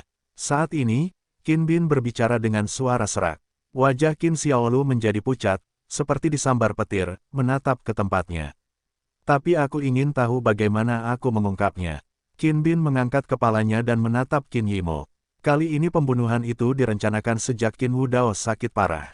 Adapun siapa pembunuhnya, terserah pada keinginan Qin Wudao untuk memutuskan. Kepada siapa Qin Wudao menyerahkan posisi patriark adalah sasaran pembunuhan. Meskipun waktu pembunuhannya sangat sensitif, menurut pengerahan Tang Dasao, hal itu seharusnya berjalan mulus. Qin Yimo memang memicu pembentukan racun, dan memang dia pingsan dalam keadaan koma. Tapi kenapa dia bisa hidup kembali? Semua rencana selanjutnya didasarkan pada kematian Qin Yimo. Qin Yimo tidak mati, dan rencana selanjutnya gagal total. Tapi Qin Bin masih sangat bingung, meskipun Qin Yimo belum mati, dia seharusnya tidak menjadi orang pertama yang meragukannya. Karena Qin Bin telah melakukan sesuatu untuk menghilangkan kecurigaan itu. Jika hanya ada satu orang yang menelepon Qin Lang, apakah itu Qin Changlong atau Qin Jianjun, kecurigaan Anda akan diminimalkan. Pada saat ini, Fang Yu tersenyum sedikit dan berkata, tapi omong-omong, mereka berdua memberi Qin Lang. Saya membuat panggilan telepon tidak lebih dari 5 detik sebelum dan sesudahnya. Dengan cara ini, Anda akan merugikan diri sendiri dan membuat diri Anda sendiri satu-satunya tersangka. Ekspresi Qin Bin berubah saat mendengar kata-kata ini. Untuk mengalihkan kecurigaannya, dia sengaja menemukan Qin Changlong, mengatakan bahwa dia tidak dapat menghubungi Qin Yimo, dan memintanya untuk bertanya pada Qin Lang. Saat itu, Qin Jianjun juga ada di sana, tetapi Qin Bin tidak berkomunikasi dengannya. Tapi Qin Jianjun, yang mendengarnya, menelepon dan bertanya. Kebetulan inilah yang mengungkap Qin Bin. Jadi, Anda masih belum cukup teliti. Sedikit lebih teliti, kita mungkin harus menghabiskan lebih banyak waktu, dan Anda akan punya banyak waktu untuk berlari, kata Fang Yu. Qin Bin menatap Fang Yu dengan cahaya tajam di matanya. Dia tahu bahwa kegagalan membunuh Qin Yimo malam ini mungkin ada hubungannya dengan Fang Yu. Qin Bin belum pernah melihat Fang Yu sebelumnya, tapi dia telah mendengar nama ini di mulut Qin Wudao beberapa kali. Tidak heran orang tua itu sangat menghargaimu, kata Qin Bin muram. Kamu salah, bukan karena dia menghargaiku, tapi aku menghargainya. Itu sebabnya aku akan berdiri di sini. Fang Yu berkata dengan ringan. Membantu orang lain mengerjakan pekerjaan rumah adalah hal terakhir yang ingin dilakukan Fang Yu. Bahkan jika hubungannya baik, Fang Yu akan dengan tegas menolak untuk berubah menjadi orang lain. Tapi Fang Yu melihat wajah tua Qin Wudao dan tidak bisa menolak permintaan terakhirnya. Hahaha, Qin Bin menatap Fang Yu dan tiba-tiba tertawa ke langit. Xiao Lu, cepat kembali. Saat ini, Qin Changlong dan istrinya berteriak. Qin Xiaolu masih dalam keadaan linglung, dan tidak bergerak sama sekali. Dia tidak bisa kembali. Qin Bin menyeringai, mengulurkan tangan kanannya, dan mencekik leher Qin Xiaolu. Qin Xiaolu menjerit, mencoba melawan, tetapi tidak bisa menandingi kekuatan Qin Bin sama sekali. Qin Bin, biarkan Qin Xiaolu pergi, dia tidak bersalah. Qin Changlong memucat dan berteriak. Tidak bersalah, tidak ada satupun dari keluarga Qinmu yang tidak bersalah. Qin Bin meraung dengan mata merah. Leher Qin Xiaolu dicekik, dan seluruh wajahnya merah dan merah. Dia dipenuhi dengan keputusasaan. Dia tidak pernah membayangkan bahwa paman keempat yang paling mencintainya di masa lalu akan menjadi seperti sekarang. Qin Bin, kamu jangan melihat kami, kamu juga harus melihat ayahmu. Jenazah orang tuanya ada di aula berkabung. Apakah kamu layak untuknya dengan melakukan ini? Qin Weihao memelototi Qin Bin dan berkata dengan marah. Wajah Qin Bin sedikit berubah, menoleh, dan melirik peti mati di aula. Matanya berfluktuasi, tapi dengan cepat menjadi tegas. Jika kamu tidak diadopsi oleh ayahmu, kamu masih anak yatim piatu yang hidup di jalanan. Kamu telah berada di keluarga Qin kami selama bertahun-tahun, dan ayahmu memperlakukanmu seperti saudara sungguhan. Bagaimana kamu bisa melakukan tindakan berlebihan seperti itu? Meskipun kita tidak mempunyai hubungan darah, tapi kita masih saudara. Qin Weihao melanjutkan, hari ini, dia tidak lagi lemah seperti sebelumnya. Qin Bin sebenarnya ingin membunuh putrinya, ini sudah menyentuh nilinnya. Ini tidak bisa ditoleransi. Jangan bicara tentang ayah, tetapi anggota keluarga Qin yang lain akan memperlakukanmu dengan sangat baik. Jika kamu melakukan ini sekarang, apakah kamu tidak takut disambar petir? Kata Qin Weihao dengan marah. Perlakukan aku dengan tidak terlalu buruk. Untungnya, kamu bisa mengatakannya. Qin Bin mengertakkan gigi dan berkata, kalian memasang wajah munafik setiap hari.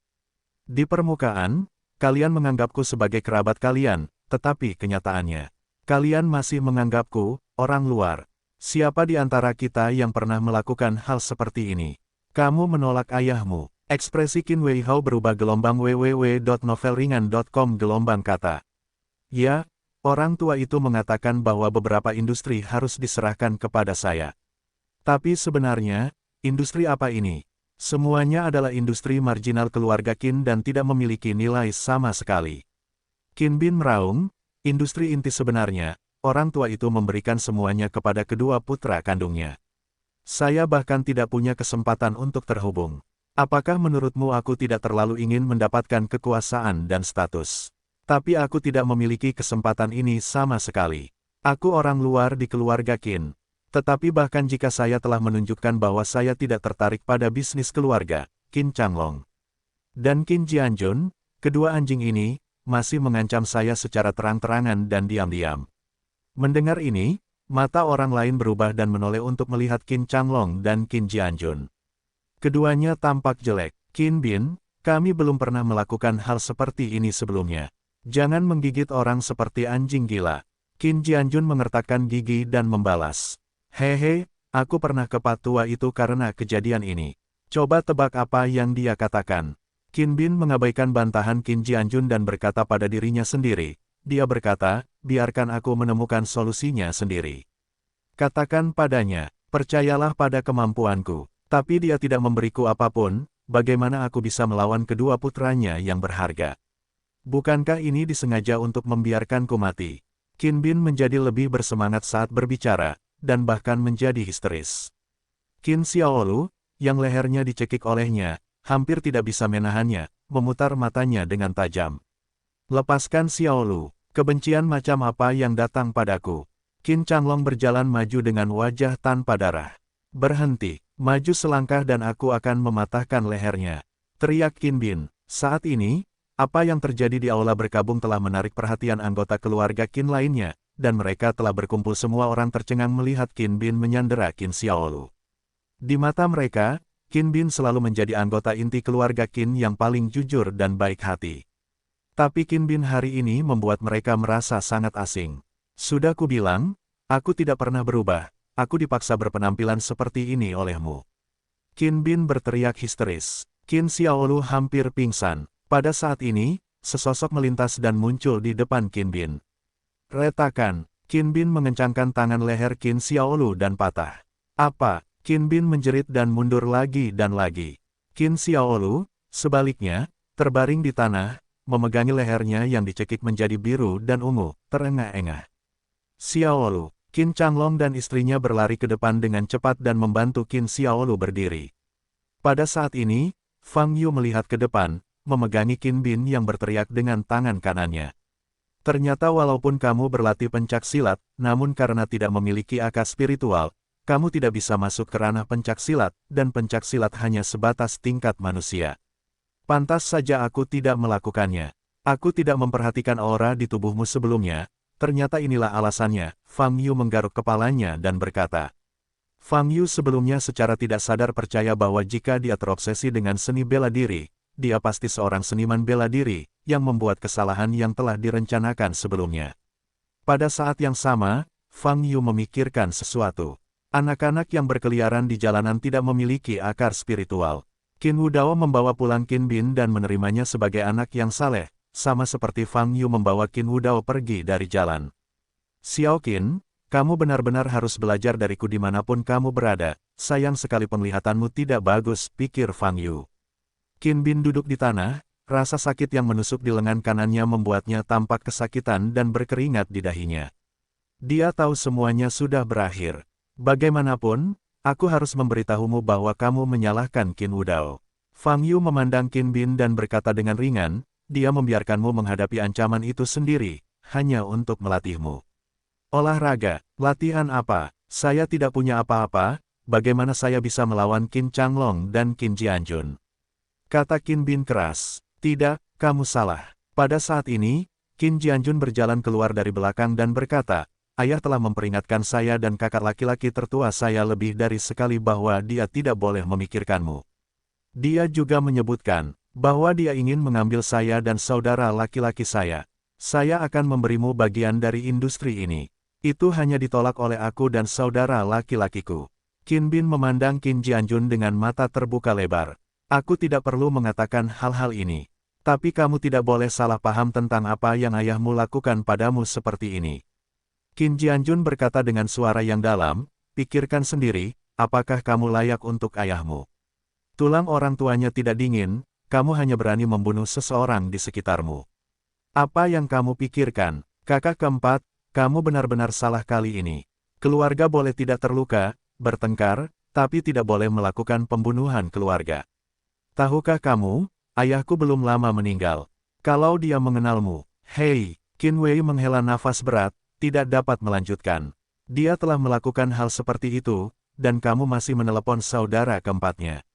Dia tidak layak. Tanpa keluarga Qin kita, dia mati kelaparan di jalan beberapa dekade yang lalu. Sungguh serigala bermata putih. Istri Qin Changlong, Liang Huarong, sambil menghibur Qin Xiaolu, dia mengutuk. Qin Bin duduk di tanah dan berbalik untuk melihat aula. Di aula berkabung, peti mati Qin Wudao dan sebuah foto ditempatkan. Dalam foto tersebut, senyuman Qin Wudao sangat ramah, seperti saat pertama kali bertemu. Aku salah. Otak Qin Bin tiba-tiba menjadi sangat tumpul. Tuan Qin, bolehkah saya mengatakan sesuatu? Saat ini, pengacara Chen yang mengenakan jas dan sepatu berjalan keluar dari samping. Mari kita bicara, kata Qin Jianjun. Sebenarnya ketika Tuan Qin membuat surat wasiat itu, ada peraturan tambahan. Namun peraturan tambahan ini baru bisa berlaku setelah Nyonya Qin Yimo resmi menjadi kepala keluarga, akan. Chen, kata pengacara itu. Peraturan tambahan apa? Qin Jianjun bertanya. Pengacara Chen mengeluarkan dokumen dari tasnya, mengeluarkan satu, dan berkata, setelah Qin Yimo menjadi pemilik rumah, jika Tuan Qin Bin memiliki kemauan, dia dapat mengambil 1/4 dari industri saat ini dari keluarga Qin. Kekayaan, tinggalkan keluarga Qin. Setelah berbicara, pengacara Chen membalik kertas peraturan dan menyajikannya di depan semua orang, dengan cap jempol di atasnya. Mendengar isi peraturan tersebut, ekspresi setiap orang yang hadir berubah. 1/4 dari industri keluarga Qin adalah tokoh astronomi. Qin Wudao benar-benar mewariskan kekayaan sebesar itu kepada Qin Bin. Jelas sekali, dalam hati Qin Wudao, status Qin Bin sebanding dengan ketiga putra kandung lainnya. Qin Bin menatap pengacara Chen dengan tatapan kosong, lalu air mata mengalir dari sudut matanya dan jatuh dari pipinya. Dia akhirnya yakin bahwa dia melakukan sesuatu yang salah. Dia mencengkeram lengan kanannya yang patah dan berbalik menghadap aula. Melihat foto lelaki tua yang baik hati itu, penyesalan dan rasa malu Qin Bin pun terpancar. Dia menangis keras, dan bersujud keras ke peti mati di depan aula duka. Bang, bang, bang, terdengar suara teredam, kepala Qin Bin patah dan wajahnya berdarah. Ada keheningan di sekitar, tidak ada yang berbicara. Jika kamu memiliki kemampuan untuk bertobat, lebih baik beritahu aku siapa yang menghasutmu, atau dengan kata lain, siapa yang menghasutmu untuk melakukannya. Saat ini, Fang Yu mengambil 2 langkah ke depan, berdiri di depan Qin Bin, dan bertanya. Kau tahu? Qin Bin terhenti dan menoleh untuk melihat Fang Yu. Dengan IQ dan kekuatanmu, mustahil untuk meletakkan formasi racun dan pola bunga. Seseorang harus ada di sana untuk membantumu. Katakan itu sebagai penebusan, kata Fang Yu. Qin Bin memandang Fang Yu, seluruh tubuhnya gemetar. Dia benar-benar ingin mengatakannya, dia sangat ingin mengatakannya. Tapi dia tidak bisa melakukan ini. Memikirkan kedua sosok itu, semua keberanian di hati Qin Bin menghilang. Jika kamu tidak mengatakannya, aku akan menggunakan cara-cara paksaan. Ketika Fang Yu berbicara, telepon di saku celananya bergetar. Dia menundukkan kepalanya dan ingin mengeluarkan telepon dari saku celananya. Tetapi saat ini, Qin Bin menyentuh pinggangnya dengan tangan kiri dan menghunus belati tajam. Orang-orang di sekitar ketakutan dan berteriak berulang kali. Namun detik berikutnya, Qin Bin memutar ujung pedangnya dan menghantamkannya ke dada kirinya. Bilahnya ditusukkan langsung ke jantung, dan darah mengalir keluar. Wajah Fang Yu sedikit berubah, dan dia segera berjongkok, meletakkan jarinya di dahi Qin Bin, dan perasaan ilahi dengan cepat memasuki jiwa Qin Bin. Dia tidak menyangka Qin Bin akan bunuh diri dengan begitu tegas. Qin Bin jelas menunjukkan tanda-tanda pertobatan, jadi Fang Yu melonggarkan kewaspadaannya. Tanpa pikir panjang, Qin Bin memasukkan belati ke dalam hatinya segera setelah dia menundukkan kepalanya dan menyentuh telepon. Kesadaran ilahi memasuki jiwa Qin Bin. Saat ini gelombang www.novelringan.com gelombang jiwa sudah mulai menghilang. Fang Yu dengan cepat mencari ingatan Qin Bin, tetapi karena hilangnya jiwa, keadaan menjadi sangat kacau. Fang Yu langsung membungkus jiwa yang menghilang itu dengan akal ilahi, dan akhirnya menangkap beberapa kenangan yang berantakan. Sekitar 10 detik kemudian, semangat Qin Bin benar-benar hilang, dan Fang Yu juga mendapatkan kembali kesadaran spiritualnya. Menyatukan kenangan berantakan yang saya lihat tadi, Fang Yu pada dasarnya bisa menebak penyebab bunuh diri Qin Bin. Qin Bin memiliki istri dan anak yang tinggal di kawasan perumahan kelas atas di Beidou. Tak seorang pun di keluarga Qin mengetahuinya karena belum dipublikasikan. Dan dia dan istrinya bertemu setelah diperkenalkan oleh seorang pria berusia sekitar 30 tahun. Qin Bin memanggil pria ini Tang Dasao. Sebelum Qin Bin meninggal, istri dan putranya selalu muncul di otaknya. Oleh karena itu, pada dasarnya dapat dipastikan bahwa Qin Bin melakukan bunuh diri untuk menjamin keselamatan istri dan anak-anaknya. Pada titik ini, Fang Yu juga memiliki pemahaman yang jelas tentang masalah ini. 1,5 tahun yang lalu, Tuan Tang mendekati Qin Bin dan memperkenalkannya kepada seorang wanita. Entah itu tugas atau cinta sejati, wanita itu menikahi Qin Bin dan meninggalkan seorang putra. Mulai saat ini, Qin Bin sebenarnya diikat ke perahu pencuri oleh Tuan Muda Tang dan dikurung sepenuhnya. Setelah itu, Qin Bin mungkin telah menerima banyak hasutan untuk menimbulkan masalah. Singkatnya, dalam prosesnya, dia mulai menyimpan dendam terhadap Qin Wudao dan anggota keluarga Qin lainnya, dan secara bertahap menjadi eksekusi terbaik, rencana ini malam ini. Jadi, hari ini, Qin Wudao meninggal dunia dan rencana itu resmi dilaksanakan. Jika bukan karena Fang Yu, maka rencana ini akan menjadi rencana sempurna yang mencakup lebih dari 1 tahun dari waktu ke waktu. Sejak wanita itu diperkenalkan dengan Qin Bin, rencananya dimulai, Tuan Muda Tang. Fang Yu sedikit menyipitkan mata. Pada saat ini, ada keheningan di sekitar. Qin Bin menundukkan kepalanya ke tanah dalam posisi berlutut, menghadap Aula Duka. Darah hitam dan merah terus mengucur dari dada kirinya. Banyak orang tidak tahan untuk memalingkan muka, termasuk Qin Changlong dan lainnya. Fang Yu melirik Qin Bin, matanya acuh tak acuh. Baginya, Qin Bin adalah makhluk fana. Apapun alasannya, Qin Bin mengkhianati keluarga Qin dan melakukan banyak hal yang merugikan kepentingan keluarga Qin. Pengkhianat seperti itu, dimanapun mereka ditempatkan, selama mereka tertangkap, hanya ada satu jalan buntu. Datanglah padaku setelah menangani masalah ini di sini, aku harus memberitahumu beberapa informasi. Fang Yu berjalan ke sisi Qin Yimo dan berkata, "Bagus." Qin Yimo mengangguk ringan. Bagi keluarga Qin, malam ini ditakdirkan menjadi malam tanpa tidur. Setelah menangani jenazah Qin Bin, seluruh anggota keluarga Qin dan keturunan langsung membungkuk di depan Aula Duka. Segera, jam 12 berlalu, Qin Yimo resmi menjadi kepala keluarga Qin. Setelah insiden Qin Bin, baik Qin Changlong dan Qin Jianjun tampaknya terpengaruh oleh emosi mereka, dan mereka tidak lagi mempertanyakan pengaturan ini. Kalau semuanya diproses sementara, saat itu tengah malam, jam 3 pagi. Fang Yu duduk di sofa di lantai pertama gedung kecil tempat Qin Wudao menginap hari ini, memejamkan mata dan beristirahat. Qin Yimo datang ke sini dengan kotak makan siang di tangannya. "Bagaimana kamu tahu aku lapar?" Fang Yu membuka matanya dan pertama kali melihat kotak makan siang di tangan Qin Yimo, dan segera mengambilnya. "Aku tidak memakannya untukmu sendiri, dan aku belum memakannya," kata Qin Yimo. Fang Yu tidak terlalu peduli, dia membuka kotak makan siang dan menemukan beberapa masakan rumahan di dalamnya, dan memakannya dengan suapan besar. Meskipun Qin Yimo tidak makan, dia sebenarnya tidak lapar, jadi dia duduk di samping dan melihat Fang Yu makan. Rongga matanya agak merah, suasana hatinya sangat tertekan, dan dia hanya merasa lelah secara fisik dan mental. Baginya, menjadi pemilik keluarga bukanlah suatu hal yang membahagiakan, melainkan sebuah tanggung jawab yang melekat di pundaknya. Dia tahu betul betapa pentingnya keluarga Qin bagi kakek. Oleh karena itu, dia tidak boleh memenuhi harapan kakeknya dan harus membiarkan keluarga Qin mengatasi kesulitan saat ini. Fang Yu makan sebentar, lalu mengangkat kepalanya dan bertanya, "Apakah ada salah satu pesaingmu dari keluarga Qin bernama keluarga Tang?" "Keluarga Tang, mereka adalah mitra terbesar kami." Qin Yimo mengerutkan kening. "Apa yang Anda tahu?" Qin Yimo bertanya. Fang Yu menyesap supnya, dan menceritakan apa yang dia ketahui. Setelah mendengar apa yang dikatakan Fang Yu, wajah Qin Yimo menjadi sangat jelek. "Tuan Muda Tang, menurut deskripsi Fang Yu, orang ini mungkin adalah majikan tertua dari keluarga Tang, Tang Ming." Qin Bin dihasut oleh Tang Ming.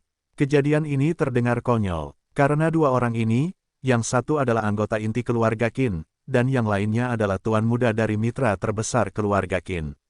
Keduanya bersatu dan ingin melahap seluruh keluarga Qin.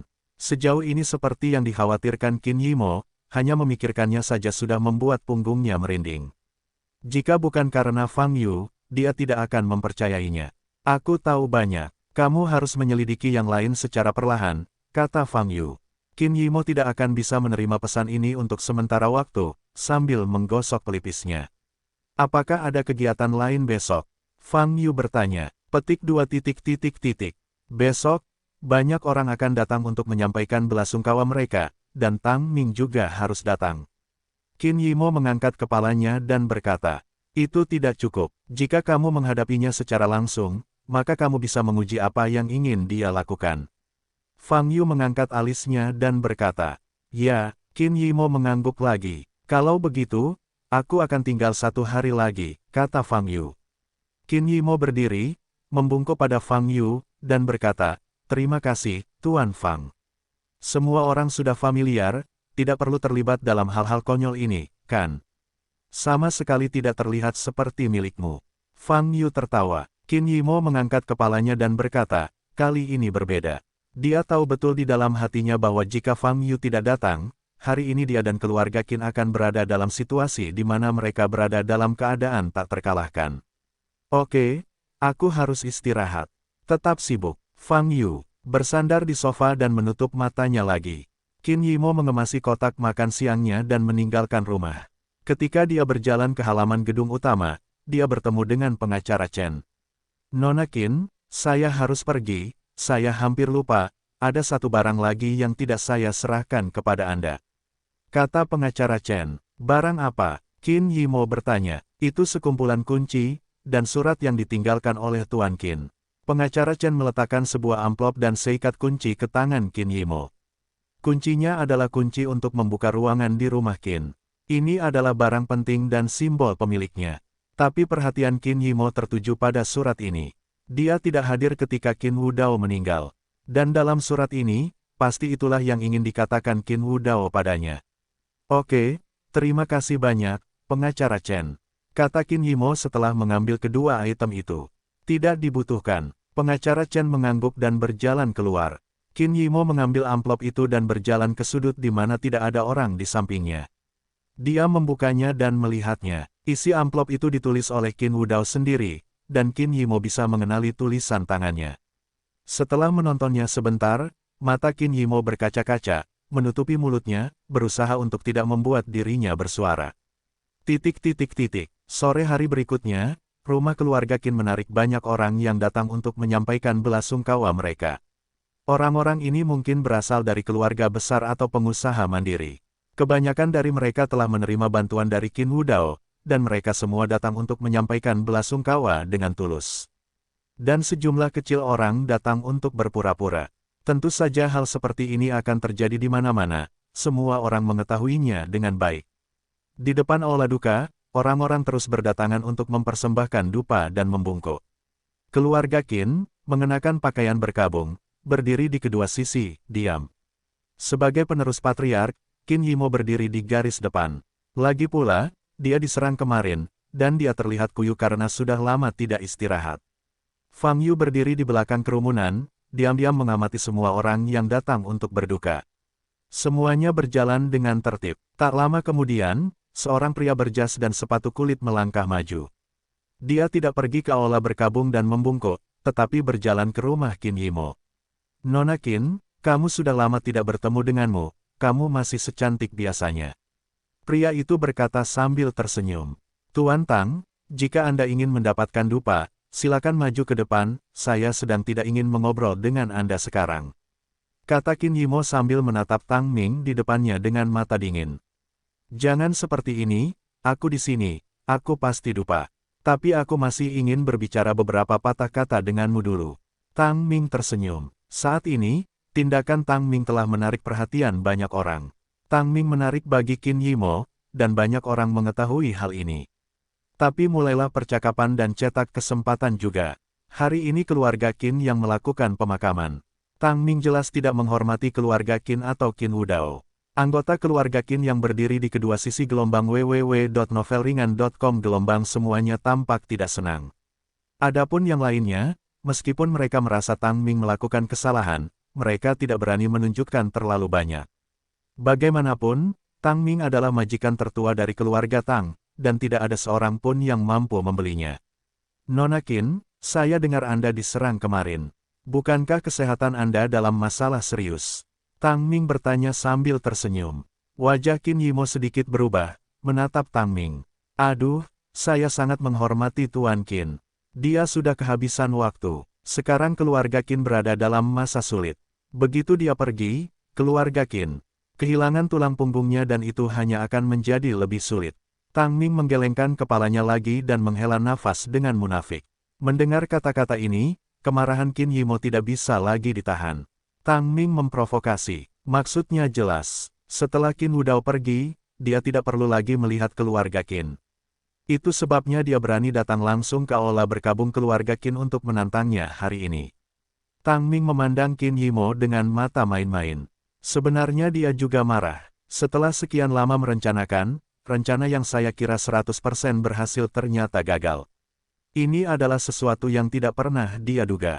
Semakin dia memikirkannya, dia menjadi semakin marah, sehingga, meskipun ada tentangan dari para tetua di keluarga, dia datang langsung ke keluarga Qin, ingin memberikan awal yang baik kepada semua orang di keluarga Qin. Bagaimanapun, Qin Wudao sudah mati, dan keluarga Tang mereka tidak perlu lagi khawatir tentang apapun, mereka bahkan dapat menunjukkan sikap mereka yang sebenarnya hari ini. Keluarga Tang mereka ingin mengkanibalisasi keluarga Qin. Hei, sebaiknya aku pergi dan menaruh dupa pada Tuan Qin, kata Tang Ming sambil berjalan maju perlahan. Tapi dia belum berjalan 2 langkah sebelum dia dipeluk di bahunya. Kamu tidak layak memberinya dupa. Fang Yu meletakkan tangan kanannya di bahu Tang Ming dan berkata dengan acuh tak acuh. Tang Ming menoleh dan menatap Fang Yu, mengerutkan kening. Singkirkan tanganmu. Tang Ming berkata dengan suara dingin tanpa ekspresi. Aku boleh melepaskan tanganku, tapi kamu harus langsung pergi dari sini. Fang Yu berkata tanpa mengubah wajahnya. Tang Ming menyipitkan mata sedikit, dan rasa dingin di matanya menjadi lebih jelas. Kamu adalah Fang Yu, kan? Aku mendengar namamu kemarin, kata Tang Ming. Oh, karena kamu tahu namaku, kamu seharusnya sudah mendengar tentang perbuatanku. Fang Yu sedikit mengangkat alisnya dan berkata, kamu tidak membuatku memperhatikan level ini, kata Tang Ming dengan mata menyipit. Sebelum menyelidiki, bagaimana kamu tahu bahwa aku tidak berada pada level ini? Fang Yu tersenyum. Tang Ming mengamati dari sudut matanya, dan dia tahu bahwa mata semua orang di sekitarnya tertuju padanya dan Fang Yu. Di tempat umum seperti itu, digendong adalah hal yang memalukan bagi Tang Ming. Tang Ming menggelengkan bahunya, mencoba melepaskan tangan Fang Yu. Tapi saat dia gemetar seperti ini, dia malah merasakan tekanan besar di bahunya. Engah, Tang Ming tidak siap menahan tekanan untuk sementara waktu, lututnya terlipat, dan dia langsung duduk di tanah. Apakah kamu menyentuh porselen, Tuan Muda Tang? Fang Yu bertanya dengan mulut melengkung. Duduk di tanah, Tang Ming mengangkat matanya dan menatap Fang Yu, matanya berkedip dengan niat membunuh yang dingin. Sekarang, kamu memiliki kualifikasi untuk membuatku menghargaimu. Tang Ming berdiri tanpa terburu-buru, dan berkata dengan dingin, tetapi kamu harus memahami bahwa mulai sekarang, hidupmu akan dihitung mundur. Ancaman pembunuhan langsung. Orang-orang di sekitar memandang Tang Ming dan Fang Yu, wajah mereka sedikit berubah. Kebanyakan orang memiliki gagasan yang sama. Artinya, pemuda bernama Fang Yu ini mendapat masalah. Ini Tang Ming. Selama dia tidak memprovokasi dunia seni bela diri, Tang Ming hampir bisa berjalan menyamping di ibu kota utara. Konon keluarga Tang baru-baru ini semakin dekat dengan keluarga seni bela diri tertentu di ibu kota utara, dan sepertinya mereka akan segera menikah. Jika rumor ini benar, maka status keluarga Tang di dunia sekuler harus naik ke level baru. Hari ini, Tang Ming datang ke keluarga Qin, menganiaya Qin Yimo di depan banyak orang, dan memprovokasi keluarga Qin. Tindakan ini hanya mengkonfirmasi rumor tersebut. Anda tahu, sejak lama, keluarga Tang dan keluarga Qin telah menjalin kerjasama, dan kedua belah pihak adalah mitra terbesar satu sama lain. Tapi hari ini Tang Ming memperlakukan keluarga Qin dengan sikap ini. Jelas, keluarga Tang akan terkoyak dan benar-benar putus dengan keluarga Qin. Keluarga Tang berani melakukan ini. Tidak ada yang lebih dari 2 alasan. Alasan pertama pasti terkait dengan kematian Qin Wudao. Qin Wudao adalah pria yang sangat galak, tidak ada yang bisa menandingi apakah itu pergelangan tangan atau kebijaksanaan. Ketika dia masih hidup, tidak peduli seberapa besar pemikiran keluarga Tang, mereka tidak akan berani melakukan kesalahan apapun. Sejak Qin Wudao melaporkan bahwa dia sakit parah sebulan yang lalu, pergerakan keluarga Tang tiba-tiba berubah. Di banyak industri yang bekerja sama dengan keluarga Qin, keluarga Tang sedang mencari rumah berikutnya. Terkait hal ini, banyak keluarga di Beidou telah mendengar kabar tersebut. Alasan kedua adalah karena keluarga Tang memiliki kepercayaan diri yang cukup dan ingin sepenuhnya memutuskan hubungan dengan keluarga Qin, dan tidak lagi mengikat kepentingan mereka sendiri dengan keluarga Qin.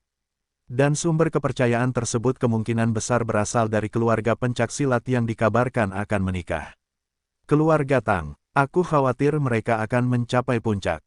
Dan keluarga Qin, mungkin adalah batu loncatan pertama dari keluarga Tang. Memikirkan hal ini, hati semua orang yang hadir sedikit gemetar. Apakah kau akan pergi? Fang Yu bertanya sambil memandang Tang Ming di depannya. Tang Ming mengguncang mantel bagian atas tubuhnya, mengabaikan Fang Yu, tetapi melihat keluarga Qin yang berdiri berbaris di belakangnya. Mulai hari ini, hubungan kerjasama antara keluarga Tang dan keluarga Qin telah resmi berakhir.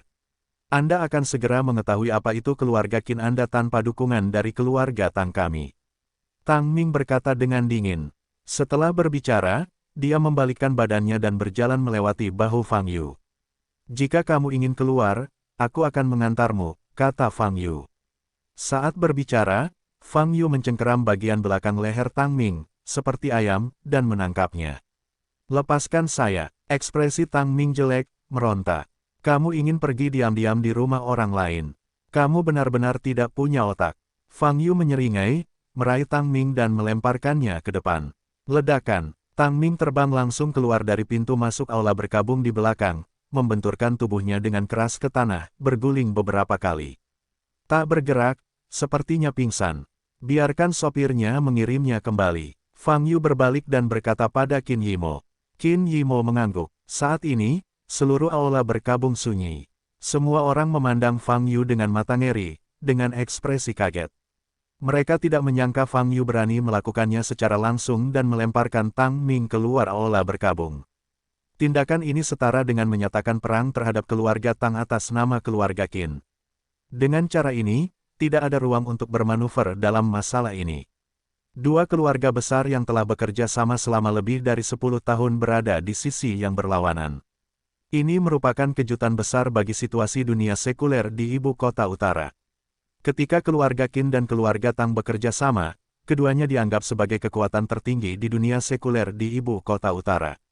Namun kini setelah keduanya terpisah, pengaruhnya sudah sangat berkurang. Namun, keluarga Tang masih memiliki kepercayaan diri yang besar, selama rumor tersebut benar. Di pihak keluarga Qin, situasinya tidak baik. Qin Wudao, tulang punggung tubuh utama, baru saja meninggal, dan benar-benar putus dengan keluarga Tang. Itu adalah cedera serius. Karena episode ini, sebagian besar tamu bergegas pergi setelah menghabiskan dupa. Mereka sekarang perlu memeriksa kembali hubungan mereka dengan keluarga Qin.